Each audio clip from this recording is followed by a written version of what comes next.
Capítulo segundo del audiolibro en forma de serie llamado El noble plebeyo. Pero, ¿qué había sido de Ramiro en estos 12 años largos fuera de su tierra natal?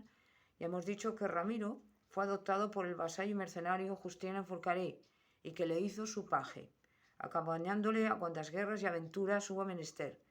Pero para que el humilde siervo Ramiro se convirtiera en uno de los mercenarios más importantes y temerarios de su época, fue necesario mucho tiempo y la muerte de su protector, que lo convirtió en un sustituto y caudillo.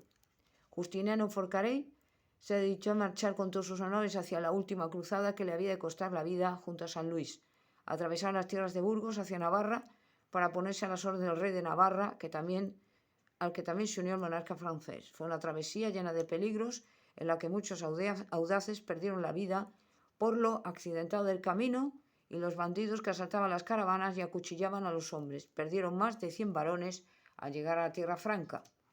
El rey de Francia, San Luis, se había propuesto en esta octava cruzada penetrar en Túnez. Se lo había aconsejado su hermano Carlos d'Anjou, rey de Nápoles. Todos sabían que el hermano del rey francés era un traidor, pero nadie se atrevía a decírselo. Justiniano conocía al rey mucho mejor que nadie y se lo presentó a su escudero, al joven Ramiro, que por aquel entonces, de 1270, tenía 18 años. El aprendizaje como paje estaba terminado y a todos había dado pruebas suficientes de su valor y coraje. Le faltaba pasar el bautismo de sangre para ser nombrado caballero, que es lo que más ansiaba en este mundo, pero era difícil, no siendo noble y habiendo tanta competencia. A sus 18 años, Ramiro era un joven fuerte y apuesto que aún tenía buenos ideales. En el campamento, a las afueras de la ciudad de Túnez, esperaban los cruzados a los mamelucos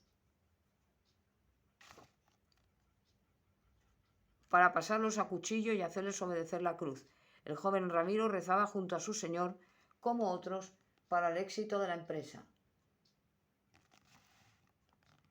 Entre la tropa había un obispo, Eurico, que acompañaba siempre al rey para confortarle. El rey Luis, que ya gozaba en vida fama de santo, era el único que verdaderamente creía en la empresa por la fe, porque después de casi 300 años de cruzadas, aquello se había convertido en un pretexto para hacerse ricos. También había un condestable, el muy noble Teodorico de Salas, mandado por el rey Alfonso X, que estaba en tierras granadinas, y varios monjes y peregrinos que habían venido del camino de Santiago. El solio pontificio estaba vacante en Roma a la muerte de Clemente IV y era una anarquía. El futuro papa se encontraba combatiendo en Tierra Santa en las cruzadas. Era Teobaldo Visconti, obispo de Plasencia, un gran hombre, muy amigo de San Luis, y otro cruzado más.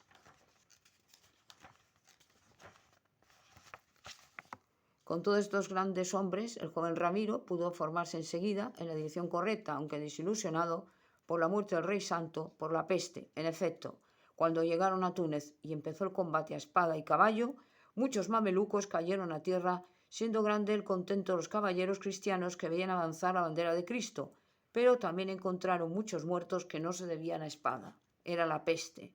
La peste que asolaba todo Túnez fue la causa del fallecimiento del rey Franco y su gran número de cruzados. Falleció también Justiniano Forcadell y con él se fue la esperanza de ser nombrado hidalgo de Ramiro. Abandonó Ramiro tierra de moros, se fue roto y desilusionado con sus hombres, a quienes capitaneaban a recorrer el mundo fuera de su patria, a la que no quería volver, como fracasado. Acudió como amigo, que era, a la coronación en Roma del Papa Gregorio X. Fue un gran día para la Iglesia y los cristianos. Allí pudo también conocer a San Buenaventura y a Santo Tomás, dos hombres que, aunque no le influyeran, puesto que estaba ya muy desanimado el orbe por la traición de Carlos d'Anjou, a quien había jurado matar al llegar a Nápoles, no dejaron de impresionarle. La Nápoles de finales del siglo XIII era de una suciedad y pobreza de espanto, pese a los esfuerzos de su rey por acercarla a Europa. El joven Ramiro, que en vano buscaba la gloria, tuvo que ganarse el pan para entrar en la ciudad y ejercer oficios que nada tenían que ver con la espada. Por ejemplo, tuvo que ayudar a un comerciante a pasar sus mercaderías que de otro modo se hubiesen quedado estancadas por la competencia entre burgueses mercaderes. En Nápoles trabó amistad con el general Amalarico Roncesvalles, cuyo origen nunca se supo y que trabajaba para la causa del emperador de Alemania. Alemania Había caído en desgracia a finales de la Edad Media y el sueño del Sacro Imperio Romano Germánico de Carlomagno se hundía. El nuevo papa iba a reconocer el candidato del general como emperador, pero muchos extranjeros nobles se oponían por miedo a verse aplastados por el coloso germano, entre ellos Francia y algunos reinos europeos del sur. El general oculto en Italia, que era favorable a su emperador, tomaba los contactos para luego acudir a la entrevista. Pero también en Italia había gentes contrarias a Alemania y había que ser cautos. En Turín, el general sufrió el ataque de un griego. Ramiro admiraba al general, quien se parecía mucho a su señor Justiniano. Este fue su segundo maestro. Todos los días del pirata iban los navíos en el puerto, acudían al mercado para ver el movimiento comercial, que allí era muy importante. Cuando se veía muy acuciados de dinero, acudían al cambista, que eran los judíos que prestaban con interés. Sin embargo, algunos de estos eran verdaderos ladrones que se aprovechaban de la necesidad para exigir intereses abusivos que eran condenados por la Iglesia, pero de los que nadie hacía caso, pues en Nápoles y otras ciudades se vivía de eso principalmente. Otro problema eran las rutas comerciales. Ya a finales de siglo, los burgueses empezaron a adquirir prestigio en las ciudades, formando los burgos, verdaderos barrios comerciales, y en los mares. Faltaba aún un siglo para que la clase media se engrandeciera y desbancara la nobleza del poder preponderante que hasta ahora había tenido. Todo el pueblo, junto a la nobleza que gustaba mucho dejarse ver, como los vasallos, estaban presentes alegrándose de la muerte del culpable.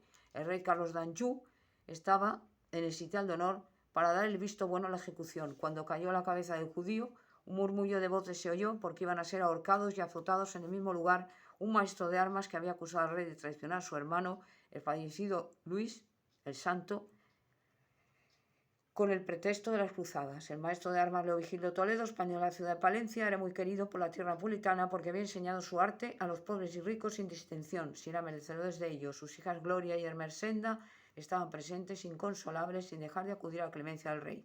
El corazón de Ramiro se ensombreció y no dudó en salvar al maestro de armas de una muerte injusta. Todo su ideal de caballero se despertó en ese momento. Era difícil acercarse al patíbulo, pero Ramiro era muy osado y lo intentó. De una carrera empujó a los que tenía delante y atravesó la fila, y antes de que se dieran cuenta ya tenía en el hombro derecho a un incrédulo Leovigildo que se preparaba para la muerte.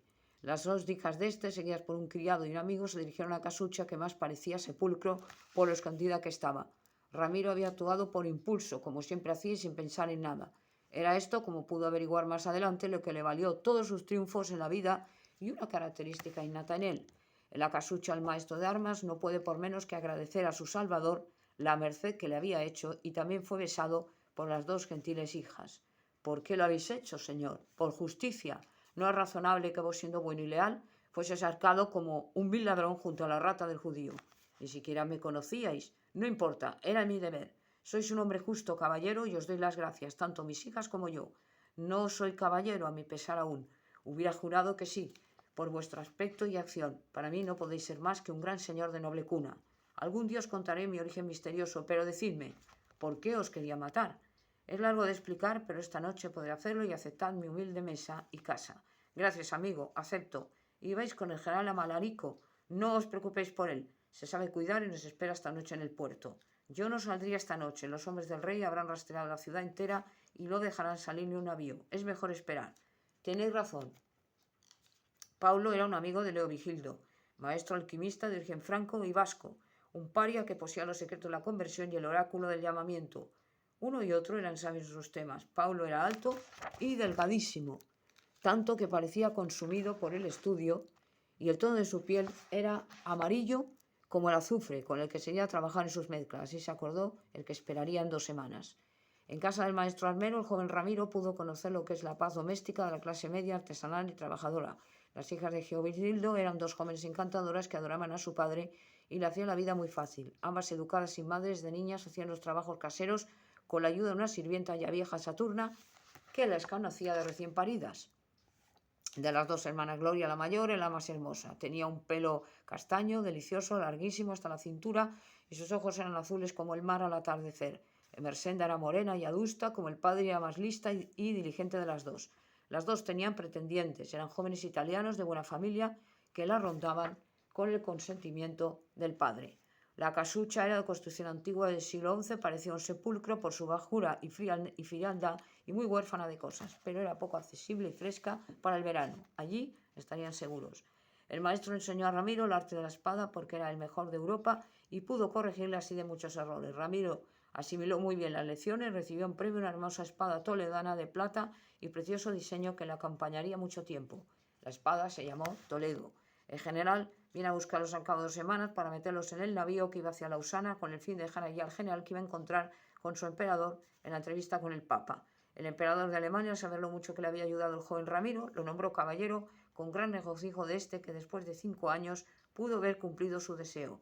Con la Toledo en su izquierda, pues era zurdo, y el caballo que recibió de regalo, un magnífico alazán al que llamó Pegaso, y una bolsa llena de oro y joyas, se despidió de su amigo y se decidió a volver a su tierra.